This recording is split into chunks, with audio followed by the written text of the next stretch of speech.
Benediction അഥവാ ആശീർവാദം എന്ന വാക്ക് പൊതുവെ ക്രൈസ്തവർക്ക് പരിചിതമാണ്. ലാറ്റിൻ ഭാഷയിൽ നിന്നും ഉത്ഭവിക്കപ്പെട്ട ഒരു പദമത്രേ ബെനഡിക്ഷൻ. ബെനി എന്നതിൻ്റെ ലാറ്റിൻ അർത്ഥം വെൽ അഥവാ നന്നായി എന്നും ഡിക്ഷൻ എന്നതിൻ്റെ ലാറ്റിൻ അർത്ഥം ടു സ്പീക്ക് അഥവാ സംസാരിക്കാൻ എന്നുമാണ്.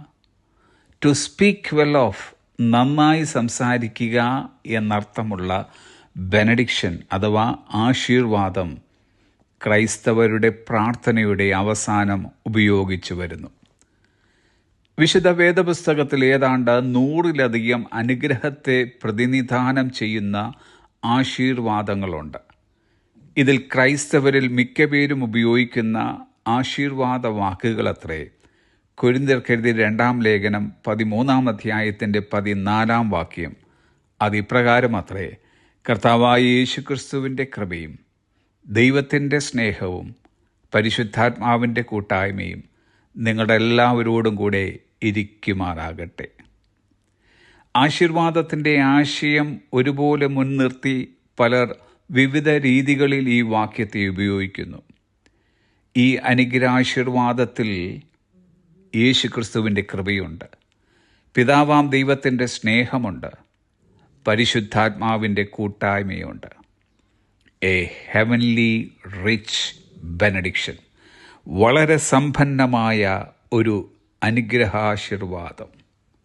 ഈ അനുഗ്രഹാശീർവാദത്തിൻ്റെ സമ്പന്നത മനസ്സിലാക്കി അതിന് ആമേൻ എന്ന് ഓരോ തവണയും നാം പറഞ്ഞാൽ ഈ അനുഗ്രഹം നമുക്കുള്ളതാണ്. യേശുക്രിസ്തുവിൻ്റെ കൃപയാൽ പിതാവാം ദൈവത്തിൻ്റെ സ്നേഹമെന്തെന്ന് അറിയുവാൻ നമുക്ക് ഓരോരുത്തർക്കും ഇടയായി. ആ ദൈവസ്നേഹം നമ്മെ കൊണ്ടെത്തിച്ചത് ഒരു കൂട്ടായ്മയിലേക്കാണ്. അത് പരിശുദ്ധാത്മാവിനോടുള്ള കൂട്ടായ്മയാണ്.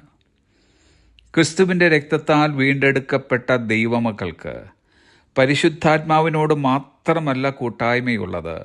യോഹന്നാൻ്റെ 1-ാം ലേഖനം 1-ാം അധ്യായത്തിൻ്റെ 3-ൽ പറയുന്നു: നമ്മുടെ കൂട്ടായ്മയോ പിതാവിനോടും അവൻ്റെ പുത്രനായ യേശു ക്രിസ്തുവിനോടുമാകുന്നു.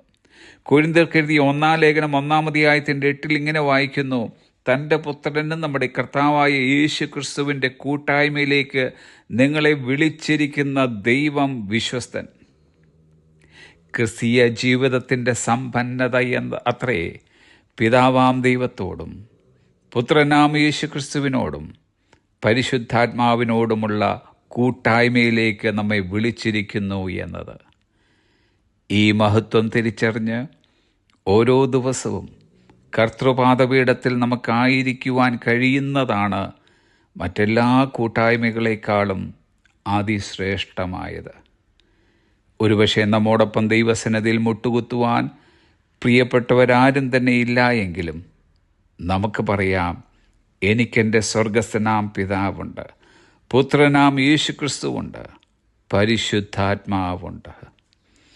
Heavenly fellowship is a place of grace, love and strength.